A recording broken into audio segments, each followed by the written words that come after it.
My name is Ben Bartlett. I'm the Volusia County Road and Bridge Director. We're out here today at a wet retention pond that takes stormwater from DeBerry Avenue and treats it and sends it on its way. This was an existing retention area that was constructed when DeBerry Avenue was widened and realigned. The project that we recently did is we did a retrofit project for water quality where we installed a upflow filter with BAM material. BAM stands for Biosorption Activated Media. And that media in this filter takes the water out of the retention area before it's discharged downstream and runs it through the BAM material as a filtration system that helps to remove nutrients such as nitrogen and phosphorus from the stormwater before it's discharged into the St. Johns River.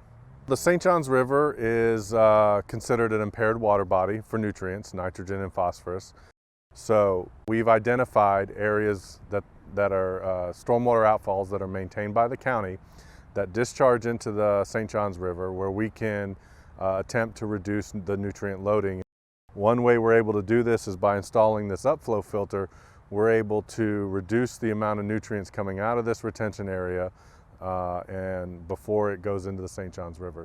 As with any stormwater project or retrofit to any existing stormwater facility, you have to get permits through the St. Johns Water Management District, which we did, and it's a very similar process to any stormwater management project that you have to go through, whether it's for development or roadway construction.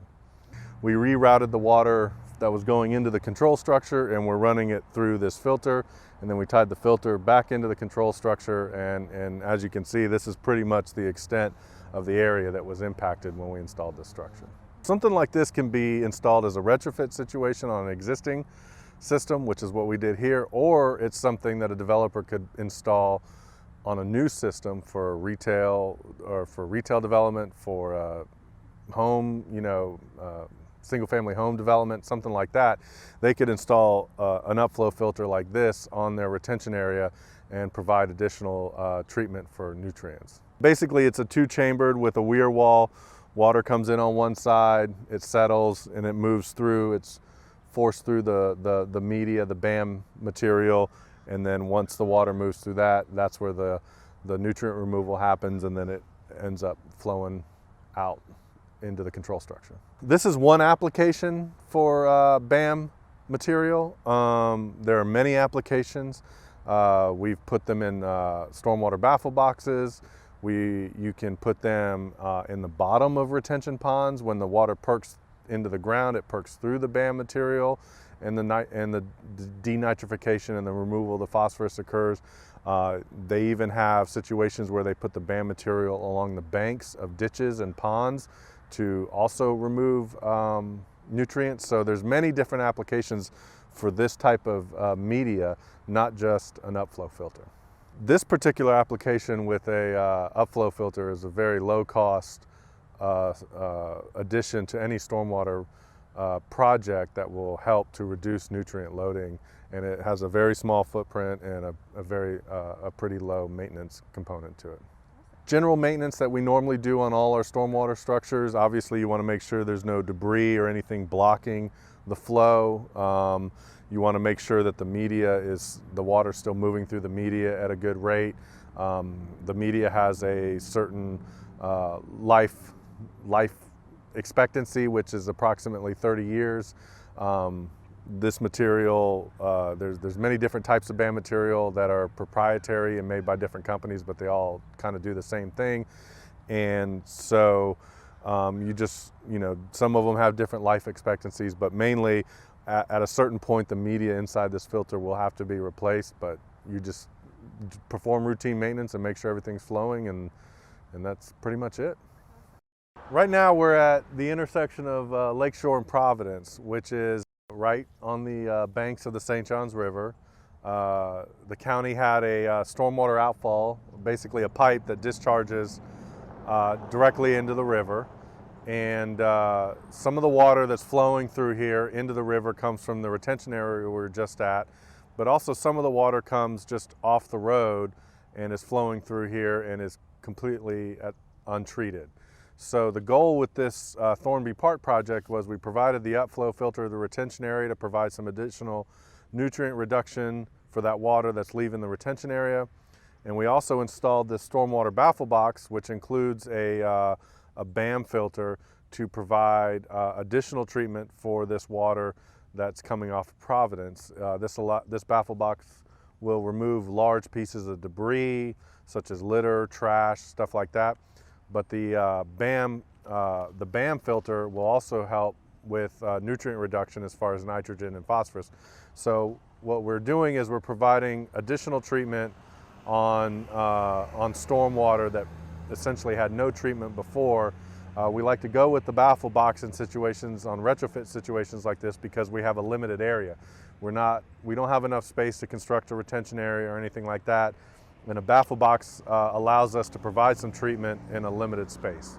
The entire project was permitted under one permit. So the upflow filter and the baffle box was done under one permit. So it was one complete project where we had identified this particular outfall as a source of, or a place where we can provide additional nutrient reduction, and we came up with the most cost-effective, least impactful solution possible to provide that treatment. The main conveyance was on the other side of the road, so we had to install a couple inlets and some pipes to move the water to this side where we have some space in order to avoid impacts to sidewalks and things like that in the road. And the structure itself is rather large as far as stormwater structures go. So, I mean, we had to dig a pretty big hole, have a pretty decent excavation. It required the closing of this portion of Providence for a few days, but it's still a pretty decent construction project, but it's something we were able to fit in this small footprint. A main consideration is your hydraulic grade line, or basically the change in elevation. You need to set this baffle box so that the BAM material isn't constantly submerged. So you have to be able to have a little bit of an elevation change between that so you can achieve your nutrient reduction. Obviously, you know, looking at the elevations, you want to make sure that that media isn't submerged, but you also want to make sure you have a large enough footprint within the right-of-way, off the road. You're not impacting sidewalks, you're not impacting existing underground utilities such as water or power or anything like that. So you just got to make sure that you can actually fit this thing in the area you're looking at. Like any stormwater structure, we have to do routine maintenance, but this one's a little more involved. Because of the baffles, it collects a fair amount of large debris, which is what it's designed to do.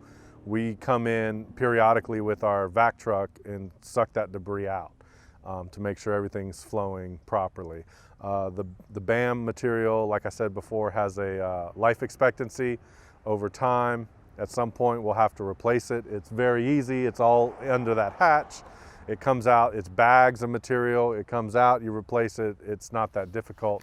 But the main routine maintenance is basically keeping the debris and the sediment out of this box, which we do on a regular basis. Yeah, everything's accessed through these two manholes in the hatch, and same with the upflow filter. Everything can be accessed through the manholes. And the baffle boxes have been around for a while. They've been mainly used to collect that large debris, but the BAM material is an added benefit to these situations because it provides that nutrient reduction, which is the concern. Obviously, the St. Johns River being an impaired water body for nitrogen and phosphorus, the goal is to reduce that loading that's going into that water body and help to restore it back to its peak condition.